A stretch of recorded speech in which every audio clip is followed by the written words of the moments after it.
There we go. What's going on, world? Welcome back to the BS After Hours show, the show where the fellas get together, talk all things sports, hang out, vibe out, crack some jokes, and you guys are here along with us. Crack your favorite beverage, and we'll get ready to take off. We are live on YouTube, Twitch, as well as X, and we are and moving, ladies and gents. So it is a great show today. We're off and rolling. The fellas are in the house. How are we feeling? What is the vibe tonight? Start off around the room. We got North Glenn's finest, Andrew Sachman Romero III, aka Sach. How we doing, Sach? Feeling good as always. Good to have the boys back. We're all here, all present. Like Ian Witt have been on assignment a couple times, but we just continue to move forward and get everyone here. Got a lot of talked about today, and just looking forward to it as usual. 100%. Good to have you here, my man. And of course, back from assignment. The dude is in the house. Just one man with that glass in his hand. The Witt's in the house. Witt, how are we feeling tonight? I'm feeling good. Mountains are cold. Joker had a good night last night. I like it. I'm ready. I'm ready. 100%. Good to have you back. It's always a pleasure. And of course, we the man himself, Big E. How are we feeling? Man, feeling great. Not in the dark. Let's keep it going. Let's roll. Or as your guy would say, let's ride. Absolutely, ladies and gents. Of course, we're going to hop into it today. Player props rolling every Monday and Friday morning. You can see down below 6:30 a.m. Mountain Standard Time. Sach and myself will get those NBA early line out each and every day. 1-1 right now, heading into the late game. So we got 2 plays left, and we're absolutely loving it. Going off of a great little streak there, and we're going to keep it rolling. But some cool stories for tonight for you guys. And if you have anything you'd like to add, just throw it in the comments, and the fellas will get right to it. But let's start off. I actually got a little video for you guys. Want to know what you think. We'll get the chat going. This is the Cam Newton fiasco.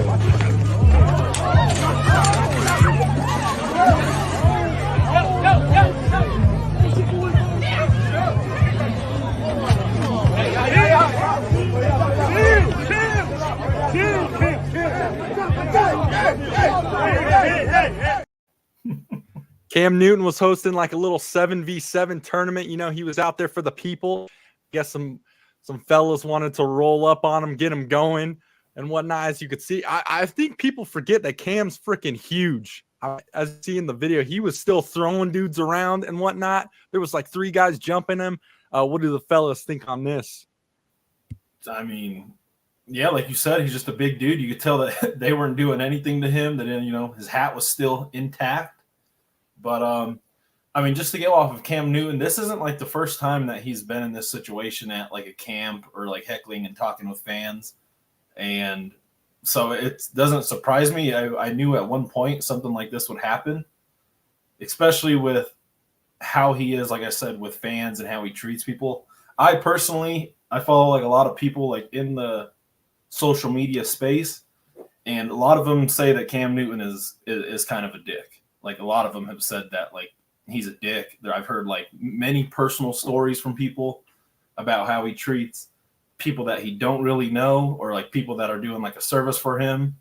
And I wouldn't say that if I didn't like think that the people were, trustworthy or reliable sources. But I mean, I just figured it would be a matter of time. I'm surprised it took this long with how he's, been in the media for, the last couple of years. But I mean, nonetheless, the kids and people shouldn't act like that, especially as something where he is taking like the time out of his day to try and give back to the people. But that's just the day and age that we live in. People just don't care, have no respect. So that's really all I got to say on that. I mean, it's surprising that it was caught on video and nothing happened. Yeah, it definitely interesting. I don't know what provoked that. I don't know what sparked that, but and I don't know Cam Newton. I'm not a huge fan of Cam.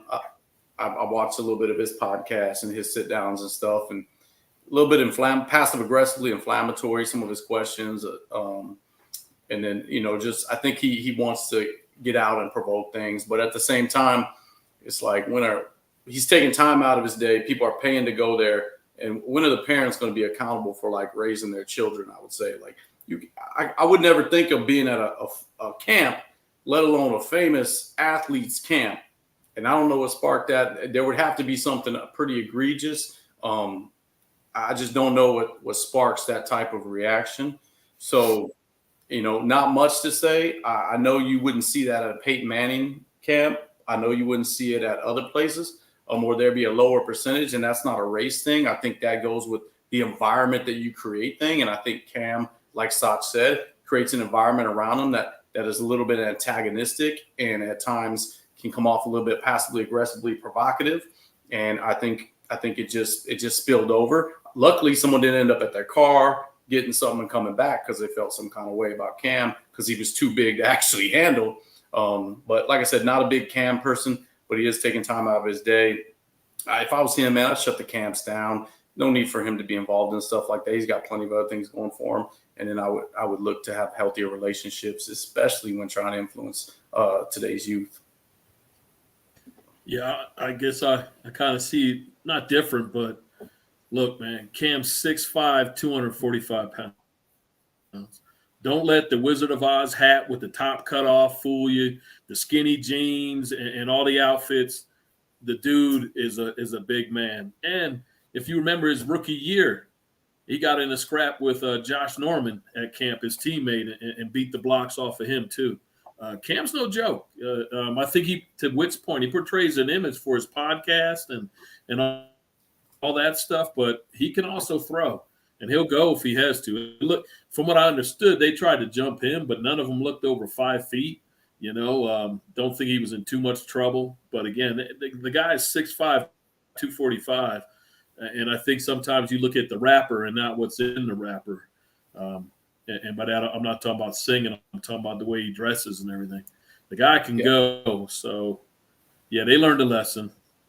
Yeah, he didn't even throw. It didn't even look like he threw a punch. He just looked like he was tossing fools, man. He almost looked like a bouncer that was trying to break some up, and then some other people some buddies came on him, but he was just tossing people. And I agree with E. I mean, you kind of wish. I'm glad he didn't put himself at more of a liability by throwing some hands, because that would have just ended up, it's his fault, type thing. But it's going to be interesting to see other videos, because I think they will come out, or other testimonies that came out of what sparked this. So that'll be interesting. But yeah, I wouldn't tussle with Cam. I don't like him, but I think I'd roll up on him. You have a better chance going up against the Manning brothers than you do Cam. So yeah, for sure.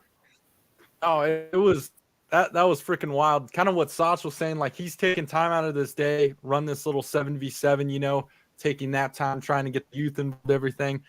But on the other end of the stick too, to what Sach was saying as well, is Cam does definitely have one of the biggest egos in sports. It's in his podcast. It was in when he was a player and whatnot. I've heard many times that he's an asshole kind of to be around and what. So I feel like a lot of people on the outside looking in are like, screw this guy. I'm gonna go show him what I'm made of. But to what he was, dude, 6'5", 240. I mean, he was in the NFL for a reason, right? Went to one Super Bowl, ended up losing it.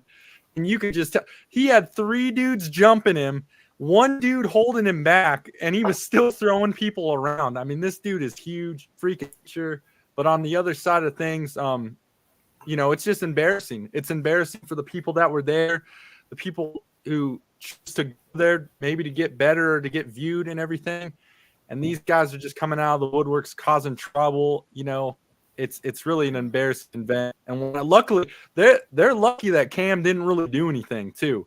Because I feel like if that was one of us, we would be pissed off. Yeah, we would be scrapping 100%. So they're lucky he didn't do anything, because it wouldn't have ended well for them. But yeah, hopefully it could be water under the bridge. I think another thing with Cam is I think this stems over to a lot of the locker rooms. I think his ego and stuff. I mean, obviously was a phenomenal athlete as such, but I think he's always felt like he hasn't got his just. He's always felt like he's been disrespected. I think he's always kind of had that chip on his shoulder. And at 6'5", 240, 250, 245, whatever you want to say he is, walking around now, I wouldn't mess with that dude with a chip on his shoulder. You know what I mean? But it's just dangerous situation for all involved. 100%, guys. We'll roll on. Looks like we got some questions in the chat. Sach, you want to throw those out there? Definitely love getting you guys involved. Want to hear what you guys want to talk about. We'll just pivot to this question. We got an interesting one. Chris asks, can Bronny James get to Anthony Edwards, SGA, Donovan Mitchell level, or is he more of a role guy? So, I mean, I'll go first. I think to that, I mean, Bronny James obviously is still a freshman in college. He had the heart issue earlier in the year that kind of, people I don't think are giving it enough justice as that. That's a pretty damn big setback to, have that happen on the court, recover, feel the confidence, and the safety to go back out there and start playing again. Obviously, he was cleared. But as from basketball right now, I would probably put my money on, no. Obviously, it's still early in his career, but I mean, you're talking about dudes that are going to be, multiple first, second team and all NBA guys, when their career is all said and done. And I think Bronny James just hasn't shown enough yet, obviously. And I do view him, I think he'll be more of, that role guy in the NBA, high IQ, obviously from his dad and whatnot. So he's always going to have that working for him. But yeah, I would say no as of right now, especially with those guys that have, they're going to prove, maybe even one of them win a championship when their career is all said and done. But I do like where Bronny's headed. I think once he gets another year or two, maybe in the college ranks, he'll be ready to go. He's a good shooter, good defender, good instincts, especially on defense. But yeah, I would just say as of right now, no, just based off of the sample size that pretty much we've been given so far. Yeah, I'd tend to agree with Sach, but you never know if he's going to grow another 2 inches. He gets to 6'5", 6'5.5", and he's obviously he's built already as a freshman. But I could see him being like a Luke Walton, or I think his IQ is so far past. But when you get around the number of athletes that he's going to be involved with in the NBA, where everyone can play D, and everyone's big, I think that changes things. Right now, you're playing in the Pac-12. You're playing against 3 to 4 studs a night. So I don't see him getting to that level, but I also know he has probably the best nutritionist, the best coaches, the best everything around him, and he's got great genetics, and his basketball IQ is already good. So with the spacing and the way the game changes, I could see him being a really smart player like Luke Walton, or even like a lesser JJ Redick, where he's not so great from the outside, but he's averaging 12 to 15 a night in the NBA. I could see him being that. Nice. Yeah, I guess we're all three in agreement. Thanks for the question, Chris. It's tough, right? I mean, look who your dad is. As a matter of fact, LeBron came out today and said, hey, just let the kid work hard. He dropped out of the mock drafts, and LeBron's like, just stop with it all. Let my son just play ball and get his game together. Those names, SGA, Mitchell, Edwards, Bronny was known in high school, but I believe it was more from his dad, where those three were already known. They were going to NBA. I don't think he'll be at that level. I think he'll be serviceable for sure. But I think his little brother is going to be better than him, to be honest with you. But that's usually how that works as well. But, man, what a spotlight to be living under and trying to come out of your dad's shadow. Discredit for him handling all of that. And just I agree with his dad. This is freshman year. Just let him enjoy. I don't think he'll come out this year. I just don't think that it's been playing that way at USC. If he does, it's so that him and his dad could play a season. But I'm a Bronny fan. I just don't see him as an SGA. I never see him being talked about as an MVP, but anything can happen, right? He can grow. He can get out there. But right now, he's just not at that level. Yeah, I mean, those are all number one option, offensive guys in the NBA, and there's only 30 teams, so you probably got maybe a true 40 players, 35 players maybe that are true number ones. And I think the way that Bronny's game pretty much has been set up, he's an all-around player. He's not a player that's just going to score 40 points with, 4 assists. He's a kid that plays all around. That's his game. His game probably isn't going to be just the number one option guy. I could see him like a good spot up shooter, play defense, and that's still an amazing role in the NBA. Those dudes are hard to come by, a 3-and-D guy. So, I mean, no matter what, he is living in the shadow. He is having that spotlight, so he's fighting a tough uphill battle with the comparisons. But, I mean, I do see him panning out in the NBA. I think he'll figure it out once we, get a bigger sample size of him probably next year. So, the beautiful thing about Bronny right now is he's just so young. I mean, he's at the ceiling right now. To what Sach was saying, he's probably got all and whatnot with all the fortune they have over in the James League. Got every option to go to get better, training facilities, what kind of staff they got, shooting coaches, that kind of stuff. He's got it in his neck of the woods. His dad is one of the greatest basketball players to ever play the game.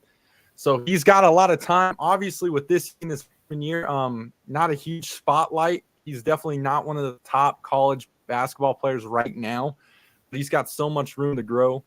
Gonna be in the league just because of his father alone, but his talent will continue to grow.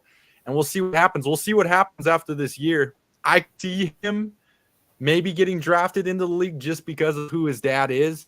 But, I mean, I would love to see him play another year in college, develop even more. I mean, you got time, and especially with all the NIL money being tossed around right now, what's the rush to get into the big leagues? He's definitely make some big money, especially being at USC, who he is. I mean, they're tossing that NIL money like a candy, so room for improvement. See. But, thanks again for the question, Chris. Always appreciate your guys' questions. We are live on Twitch, X, and YouTube at The Bet Champ Show. Guys, give us a follow on all the social media accounts, guys. We're tossing out free plays to you every day. The fellas and us are always locked in. We do the hard stuff for you, looking up statistics, what's going on in the sports world.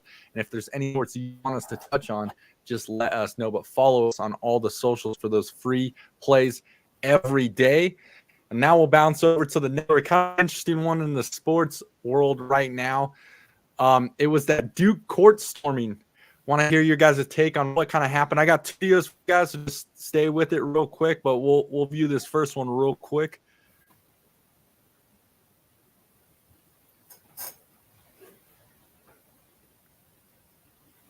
So obviously, Wake Forest upsets Duke, right? Huge court storming. Everyone's going crazy, right? Big upset in there, but here's a little close-up of what's going on. To make sure these players get off the court safely, whether it's create a blockade with your security so the students on both ends can't get on the court, but you've got to have something in place. We played Duke, college game day game, my next to last year. Fortunate enough to win. The day before, there was a full plan and a meeting where they had exactly what was going to happen. If we're fortunate enough to win this game. So, as you could see, forward Kyle Flipowski, he was on the court, right? Everyone's storming. Looks like he's getting, ambushed pretty much. And coach pissed off. He was like, why is this happening? We got to do something about this. Want to hear your guys' take on just the whole court storming in general and what's to come. Obviously, that happened earlier on in the year, too, with Caitlin Clark with women's basketball. So what's your guys' take on just the whole story in general? I mean, I do think something has need to be done for the court storming situation. And I'm not saying get rid of it completely. That's what makes college basketball, college basketball. But I mean, at the end of the day, Duke's not a number 1 or 2 team. I think the court storming has turned into any team that's better than you, or just any team that they just want to go run rampant. I mean, they're college students. I mean, if any of us were there and, everyone wants to do, we're all going to do it. But I think there needs to be something set in place where the game ends, hold the fans off for 10, 15, 20 seconds, whatever, get them off, and then let them go. But, I mean, at the same time, obviously, too, I think Flip kind of wanted to shove the shit out of that kid. He saw him coming. That's just what I think. And I'm a Duke fan, so I'm not trying to be biased or anything. It looked like he kind of tried to put his foot out there and try to give that kid a nudge to knock his ass over. And I mean, they just got done losing a very important game. So he is pissed that he probably wanted to take it out on that kid coming right at him. I mean, ZJ, we've all had games where, high emotions, you lose. The last thing you want to see is some dickhead college kid come running in at you and that you're just not in the mood for it. Quick reaction, try to hit him, get off the court. But yeah, I mean, I do think something needs to be done. Obviously, that's one of the best damn players on Duke's team, so that sucks. But yeah, something probably needs to be, handled a little bit more smoothly for the court storming. And I mean, let's get over like storming the court on teams that aren't number one in the nation and whatnot. Even when CU was storming the field on the football games like every game. It's like that's getting a little old, but I mean, there's no hidden rules on when to storm the court anymore. You win the game, you just fucking go run rampant. So I don't know.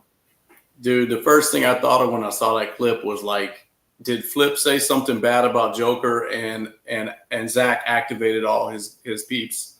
You know what I mean? Because it looked like someone said something about Joker and, they were all upset and trying to get to him. But no, I think they just bang knees. I think court storming, look, I'm a different dude, man. I think it's lame. I'm never going to run down on I've never been that guy.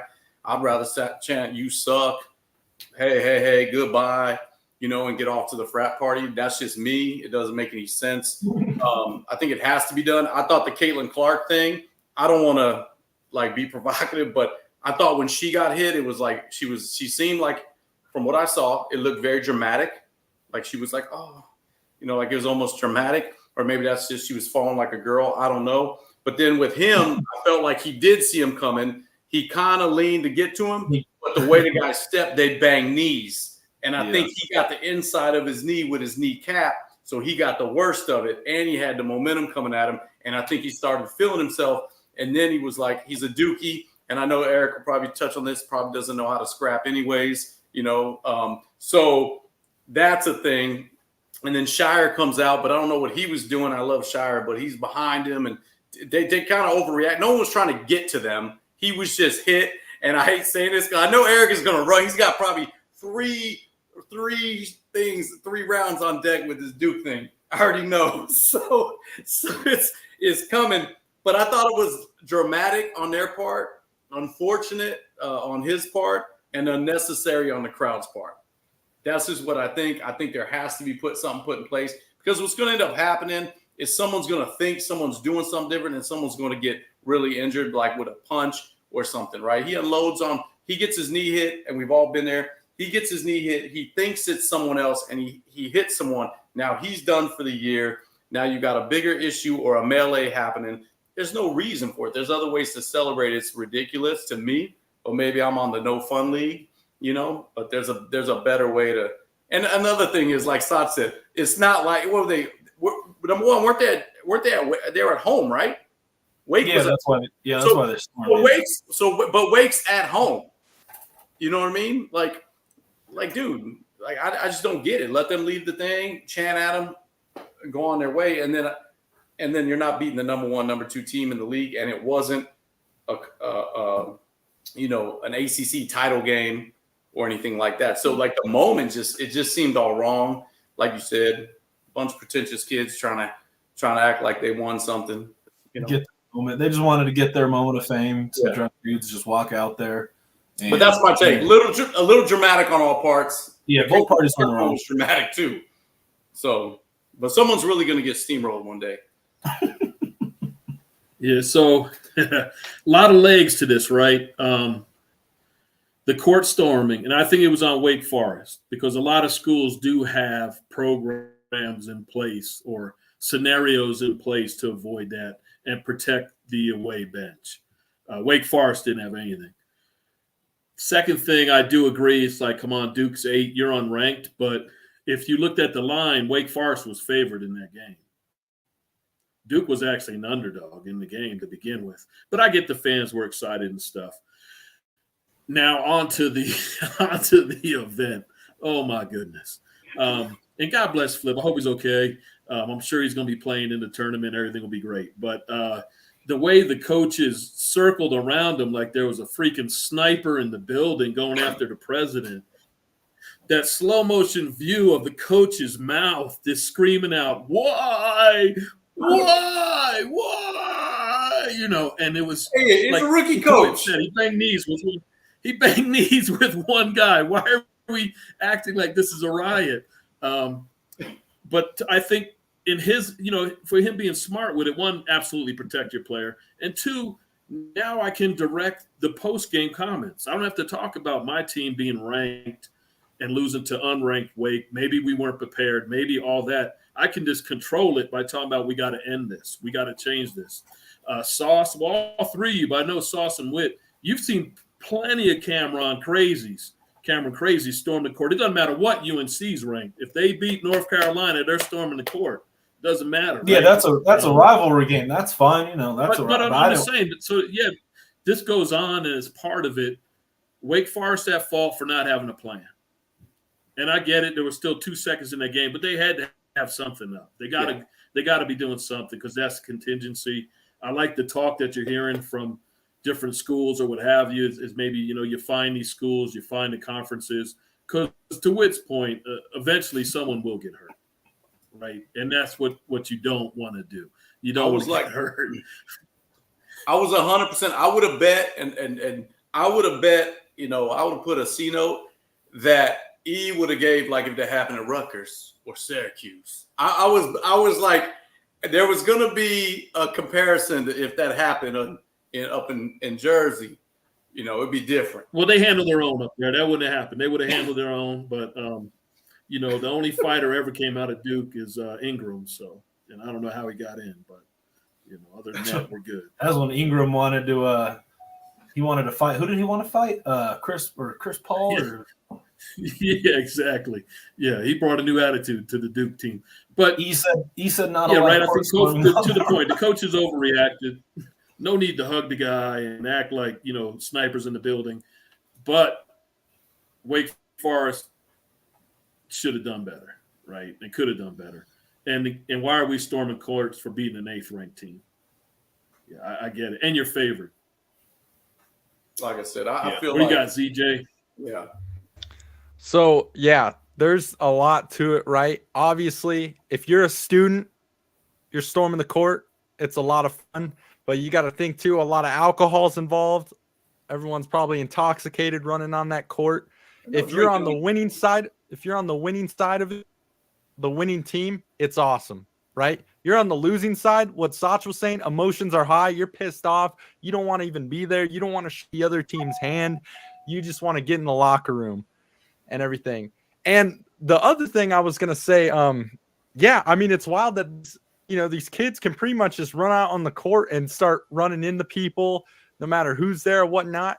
I know I speak for all of us when if I'm on that court and there's a couple of dudes or whoever running up to me and they're in my vicinity, you might get an elbow or a shoulder.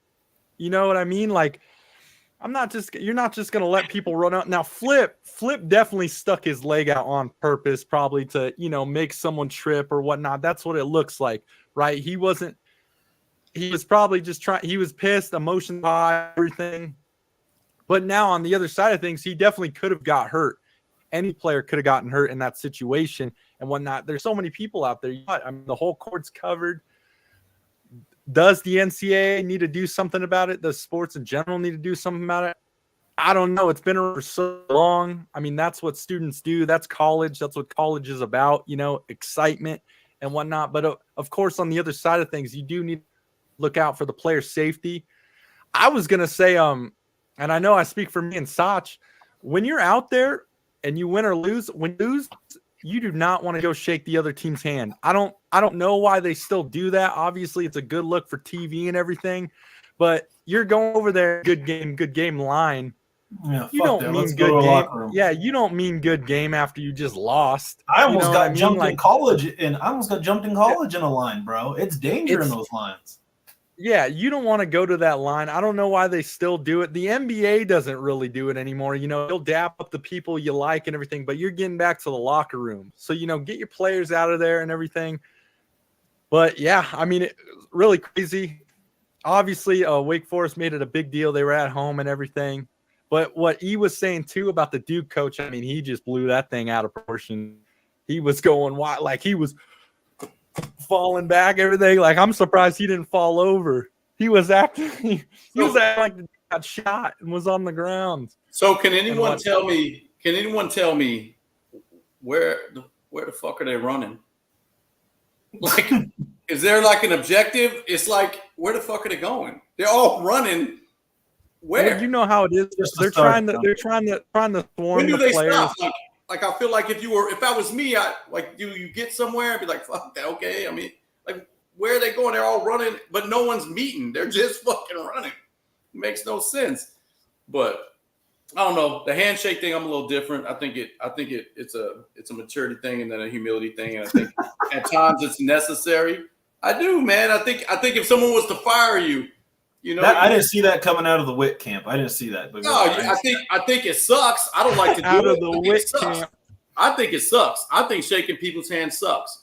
But I look back at my now 40 years of life, and I look back and say, you know what? If you were to be fired from a job, or if someone no longer needed your services, or you know, you were in a breakup or something, it's a way to say, you know what is going to come of me holding this grudge longer or whatever. Yeah, it's going to propel you, I think, in a younger life to achieve more. The fire is going to burn. But shaking someone's hand and still being able to look them in the eye and say, hey, man, good game. I hated that. Jordan did it how many times with the Pistons? I think there's something to be said for it, you know, in a lot of aspects of life. But I do think there are games and there are environments where you need to be able to read the room and say, this is a liability and not an actual a position to be able to teach. And yeah, so I agree, but I do think the handshake is a handshake. But I have been in lines where there's some side eye and some off comments, and there's even when I was playing football, we actually had a brawl, shaking their hands. You got 70 guys walking across the field, you know, and then for some reason some people take their helmet off, but I think there's benefit in it, but I do think there's time when coaches need to shift. Yeah, I mean, we'll see.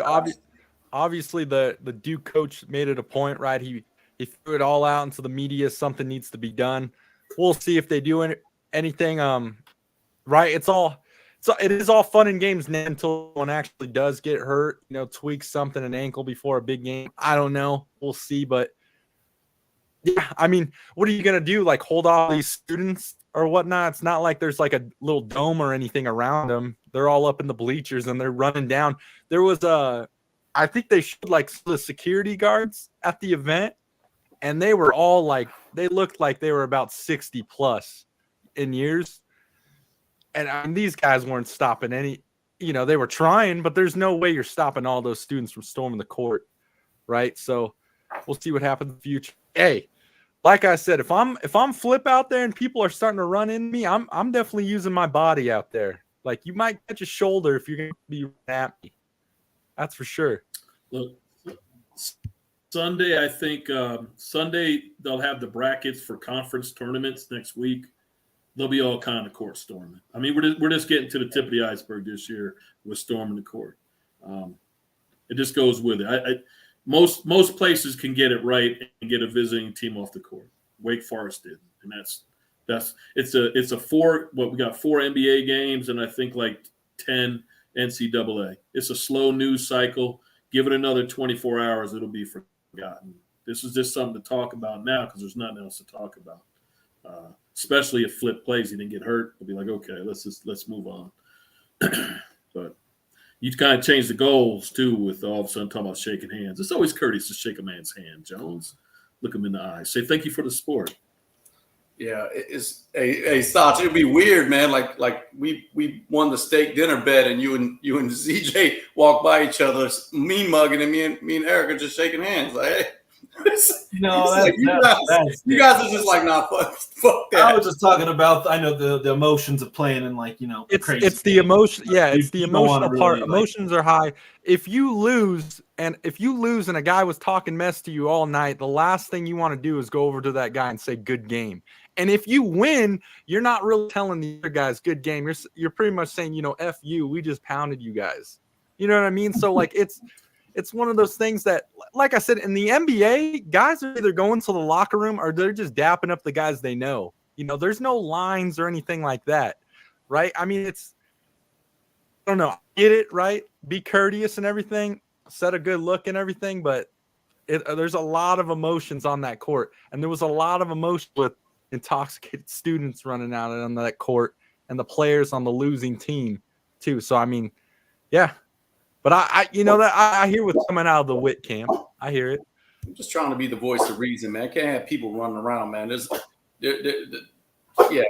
We'll get into it with wisdom, man. I got some abilities to talk about, and there's some abilities in this world that aren't being applied, which ends up in some other abilities, Well, if the UFC at the end of a fight can hug and shake hands, then a couple basketball players can shake hands. No, I hear you.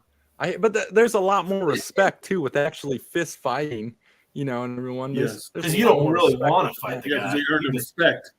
Yeah, because they earn the respect. Yeah, I got you. 100%. I don't. But hey, game. You don't got to shake hands, man. I don't give a fuck. But thanks to all the live viewers and listeners in the chat, guys. We are always here every Monday and Thursday night, 8 p.m. Mountain Standard Time. Catch us for the After Hours show. We talk all things sports. Throw your comments in the chat. Love to get you involved.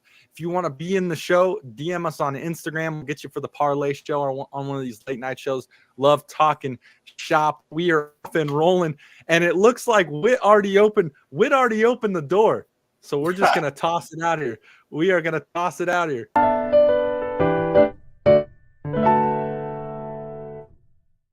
Right, Dodger Blue. I like it. Hey, we'll talk wisdom. So I wasn't going to go with this tonight, but I had a mentor of mine wants to talk about abilities, and he talked about two of them that I'm going to talk about tonight.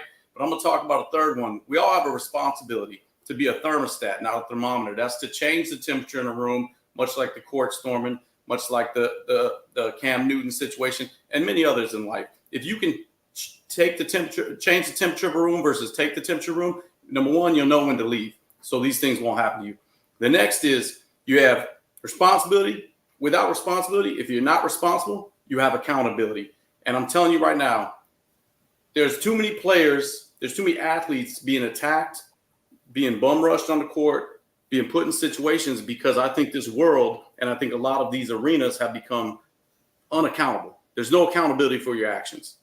Because if Flip goes off and hits that dude or Flip gives him a shoulder, I'm telling you right now, he's going to look bad, not the little knucklehead that's been drinking all day that ran on the court. Now, leads to the third ability, the possibility. And I think that's what we're looking at as we go into this next week. If you're not responsible and you're not accountable, then there's a bunch of possibilities. And some of those can be really good and some of them can be really bad. Some of them can be tragic. The thing that happened in the Cam Newton situation, think of the possibilities. Because some of those kids or some of those people or even Cam Newton himself probably haven't been held accountable at the right times at their life. And there was an inflection point that they lacked accountability, which led to so many different possibilities. So that's what I would say. I would say we all need to be responsible, accountable, or else the possibilities of what can happen are endless. So appreciate you. Witt's wisdom. Wasn't going to go with that tonight, but a great mentor talks about abilities. I added the third, but responsible, accountable, and the possibilities of what can happen if you're not those two things that I've mentioned previous to that. Wow. 100%. Ladies and gents, you heard it here first. Witt's Wisdom every Monday night, guys. Catch him here. Witt's Wisdom.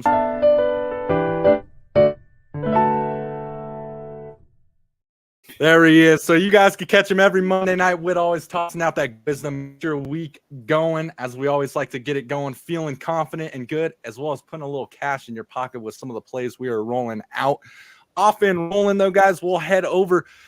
We had a slow NBA slate tonight, and of course, we still have the Kings off. Who are they playing, Sach? The Heat. But yeah, Heat Kings tonight, last game of the night. Slow slate, but we're 1-1 right now going into that game. The chance to go 3-1. Boys are on coming off of a 13-4 run from player props, and we're tossing out more as well as you can catch our parlay show every Saturday. Would love to have you guys on. We talk shop, get a nice looking parlay for the weekend moving in. But for our last segment, just kind of wanted to see where all the fellas are right now, still with the NBA. Games are starting to move, and we are getting closer and closer to this playoffs. Who liking coming out after this stretch, after this all-star break?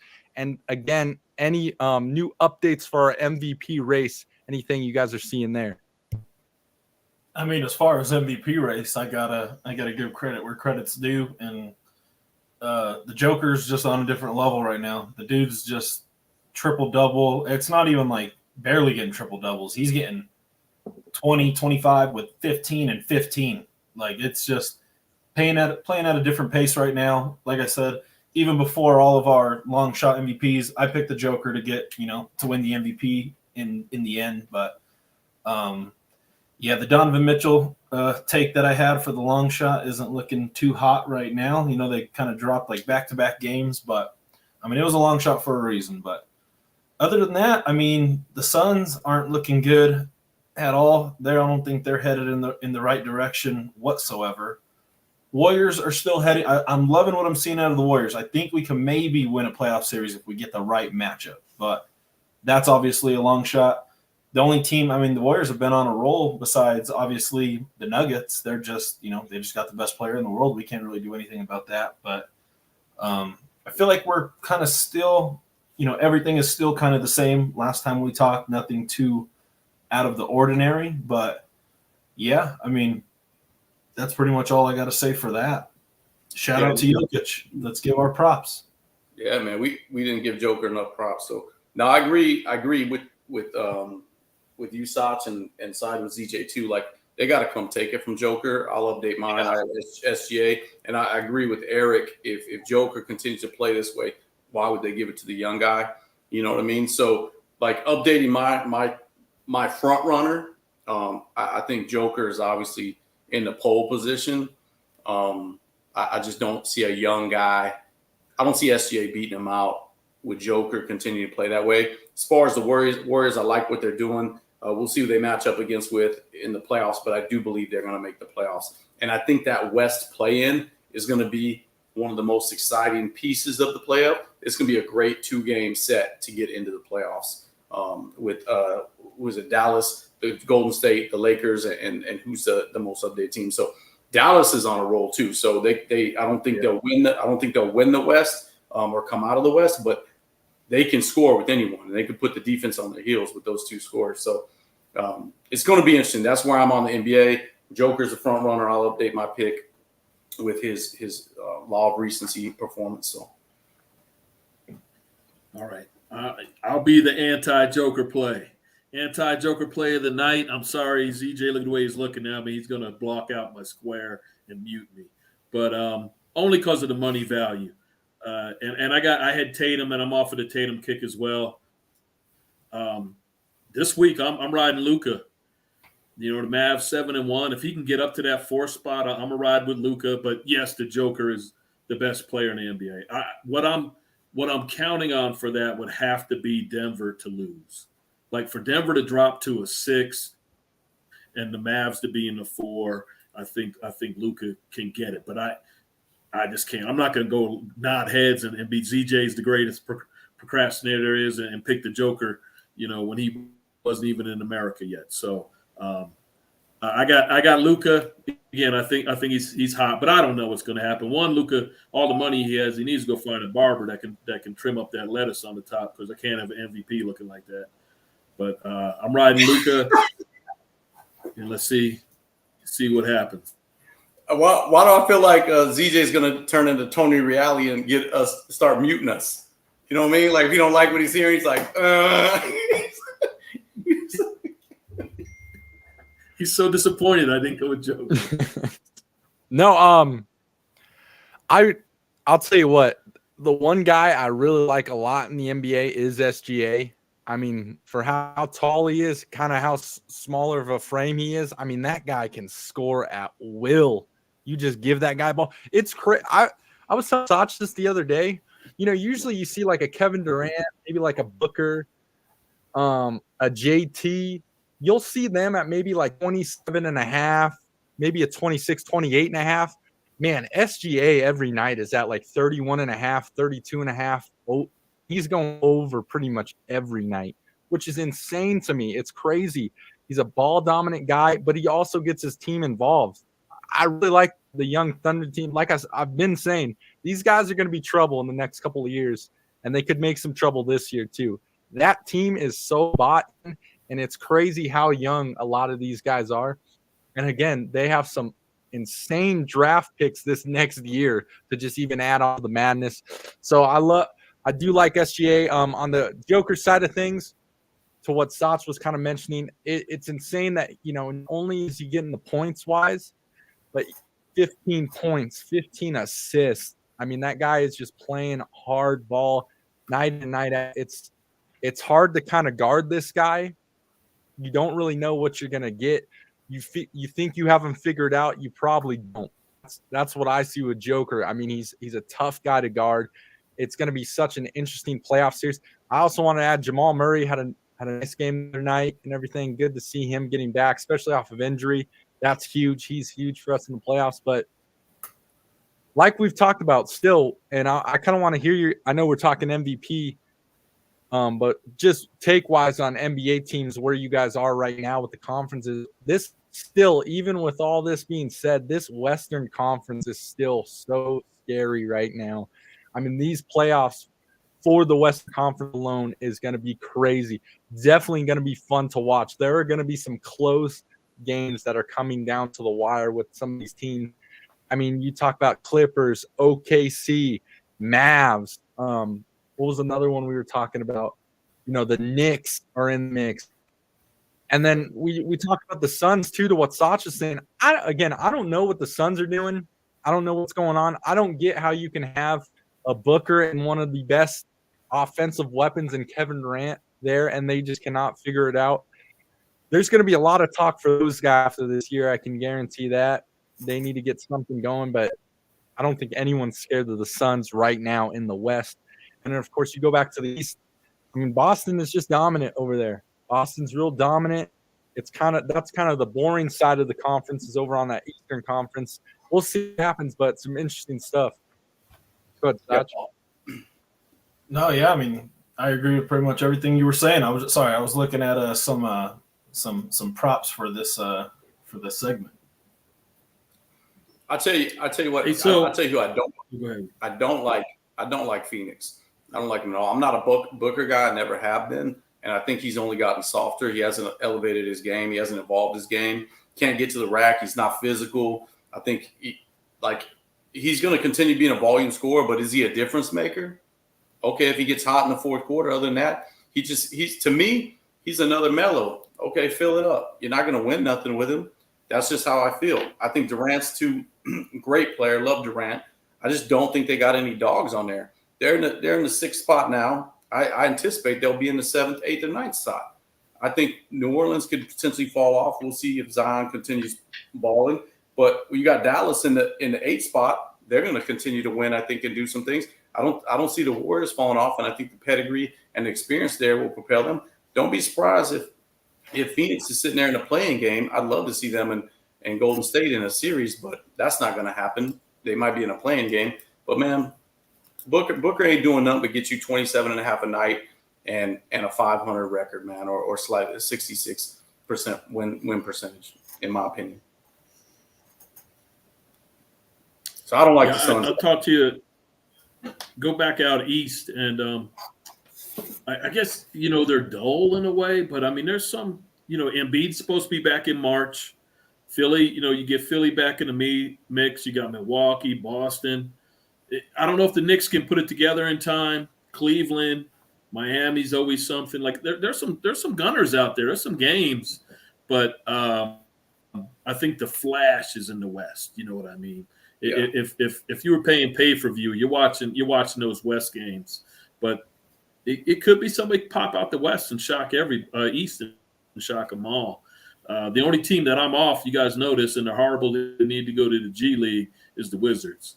They're horrible. I don't even know why they need to be taken out the league immediately. Yeah, get them out.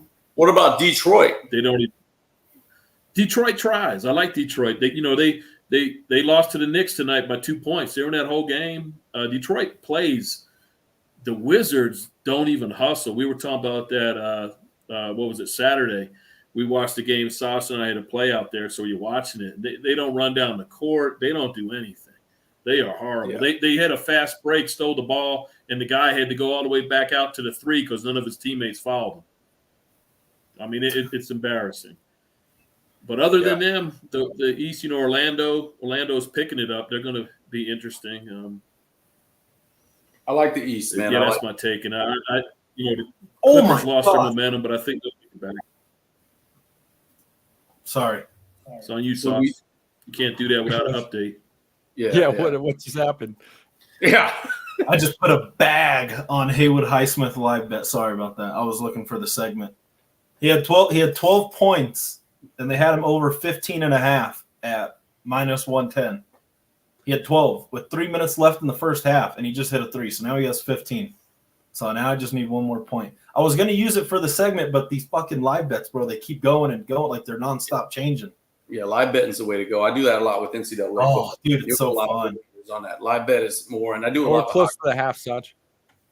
This dude had 12, and they had him at over 15.5 at -110. He just hit a 3. So sorry, I just got excited when I saw him make that.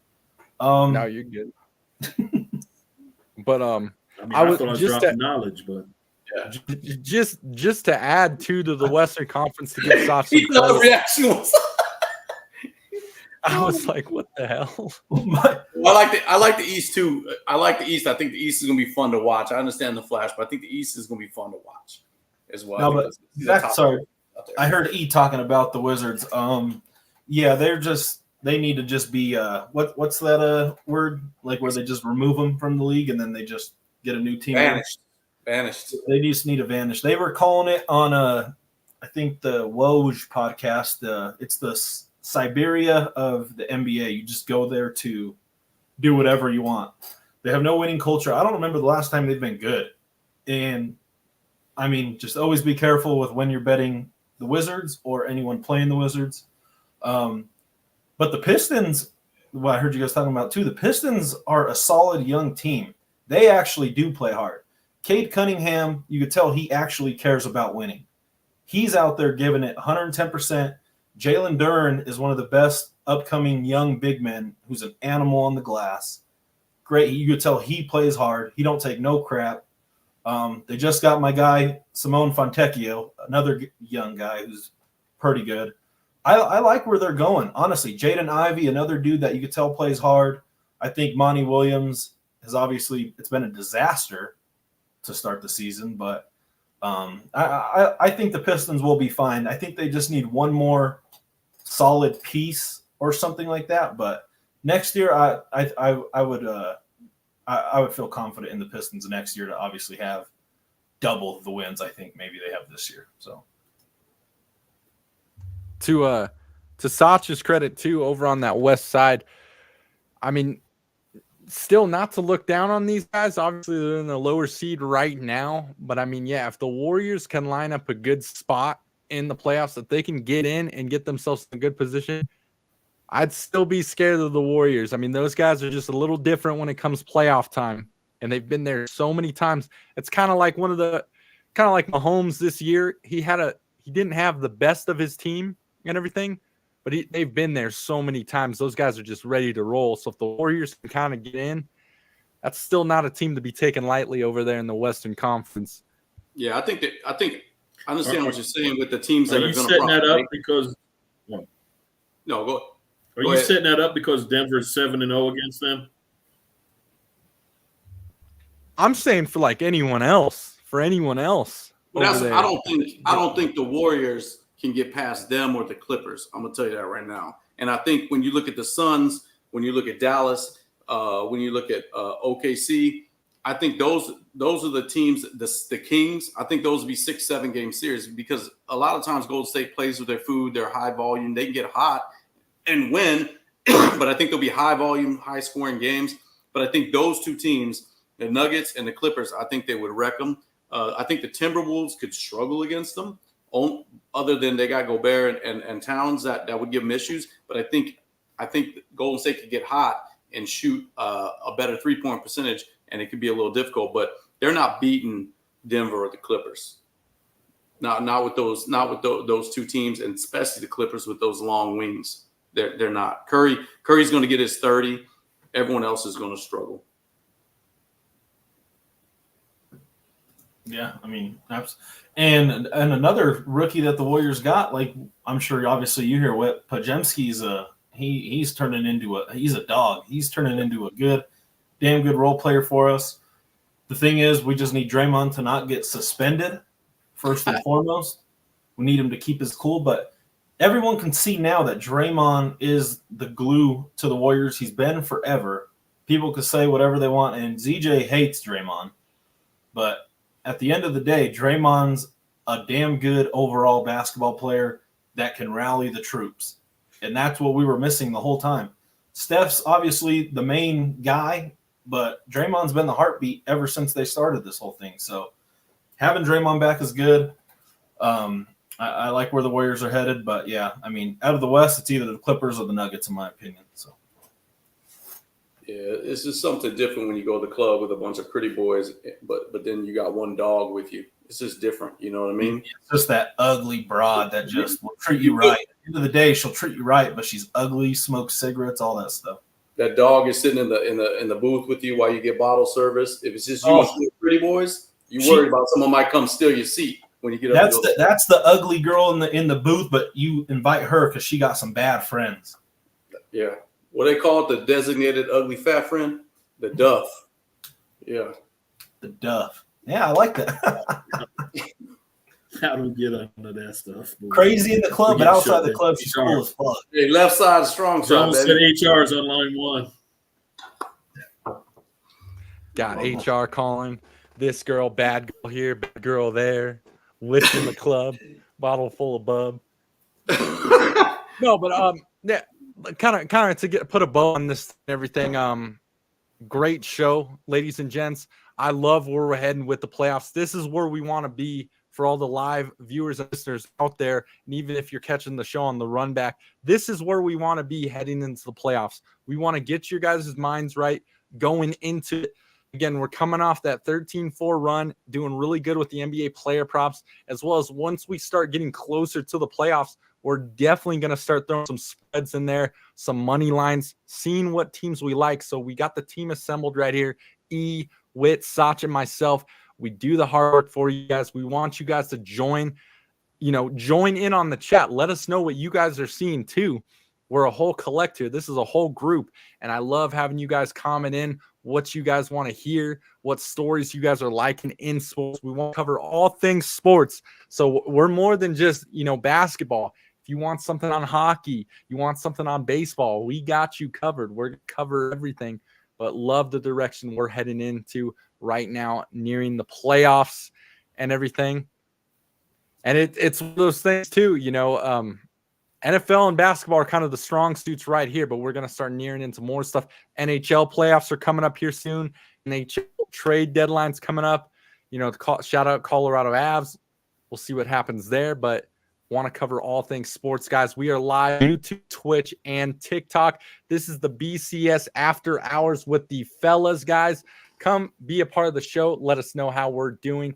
We're here every Monday and Thursday night, 8 p.m. Mountain Standard Time. Catch us here every night, as well as catch Sach and myself every Monday through Friday morning, 6:30 a.m. Mountain Standard Time. NBA player props, giving you those early lines, guys. We've been crushing it. Again, free plays every day. All we ask is you guys just give us a like, a follow, maybe a comment in there, but we will toss those plays out to you guys each and every day. And tune in this Saturday, our famous parlay show, guys. We're going to include you guys if you want to join the show. If not, we're still going to toss you guys out a nice money parlay. This is the Bet Champ show, ladies and gents. How are we feeling, fellas? Another show in the books. We're good. Feeling good as always. And I don't know if you were going to close it down with it, Zeej, but I got one. Here we go. Red alert. Yes. All right. So I've been following the game, obviously. Caleb Martin, 12 points, 4 for 7 from the field. No foul trouble. Shooting, like I said, 7 shots. So he's shooting right now, 12 points. Get him live right now, halftime at 18.5. 65-62 is the score. So you could get him almost at plus money. Close game, no foul trouble. Shooting the rock. All we need is 7 points in the second half. Lock it in, Caleb Martin over 18.5. That's what I'm going with right now. Lock that in, ladies and gents. This is going to be a new segment in the show. Once games are rolling while the show's going, we want to get you some live bets come halftime. Lock that Caleb Martin in. And thanks to our man Saj again for our live alert. Hey, we'll have to do some of this walkout music. Saj can't have that, and then me have Mr. Ronnie. Well, yours is more like a sweet.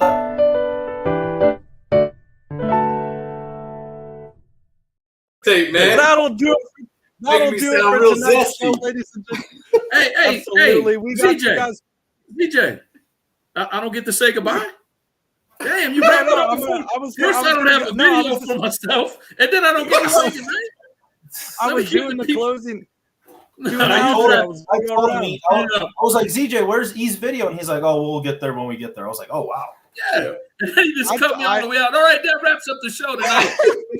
I was messaging E last night. I was like, E, I need some material here. E just leaves me on red. He leaves me on red. Oh, wow. Probably because he knew what music you assigned to my picture. That's Hey, probably why. But that'll do All it right, for I'm not tonight's even show, mad guys. at you. Fellas are in here. For the you're still going. Listen, I got something that's hot, ZJ. I gotta get it out. I know. All right, for the BCS After Hour folks, tomorrow night, San Antonio, Minnesota. You know where I'm going. Wemby over 4.5 blocks and steals. You can get it tonight at -110. Jump on it while it's still low because tomorrow it's going to get stacked. He's a 5-for-5 guy. He's just crushing it, and I know it's Minnesota, but he'll pack Cat's lunch just like he does everybody else's. So man, it gets special. So I get it out early. You can wrap me up now, ZJ. Appreciate you. Lock that one in, ladies and gents. E has been on Wemby pretty much the whole year. We've been cashing out Wemby checks, so E is nothing to be messed with. Listen to him throw that out there, -110. He's getting you guys those early odds right now. That'll do it for tonight's show. Hell of a show, guys. Thank you for all the live viewers and listeners. This is the BCS After Hours signing out, fellas. Any last words? Go around real quick. We're all good. All eyes on Caleb Martin right now, and Wemby tomorrow. It's a pleasure. Yeah, let's stand by after we're off the air real quick. I got you guys. Next time we'll see you Thursday night, and we will see you tomorrow morning for the NBA player props. Out.